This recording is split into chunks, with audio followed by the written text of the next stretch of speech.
کہ داڑھی مبارک تر ہو جاتی۔ عثمان غنی رضی اللہ عنہ کی داڑھی میں جب بال سفید آیا تو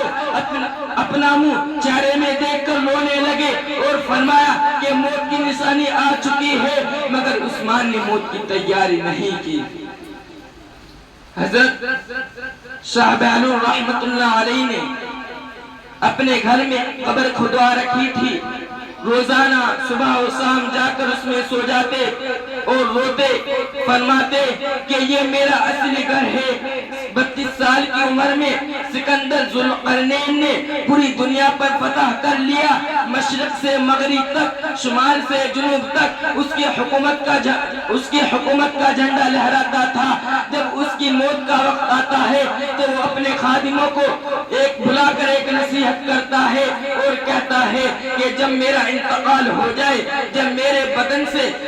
تن بدن سے میری روح نکل جائے، جب غسل کے بعد مجھے کفن پہنا دیا جائے تو یہ میرے دونوں ہاتھ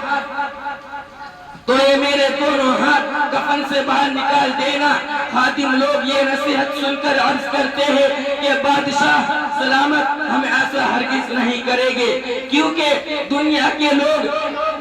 دونوں ہاتھ کفن سے باہر دیکھ کر دنیا کے لوگ تانا دیں گے اور کہیں گے یہ بڑا لالچی بادشاہ ہے، پوری دنیا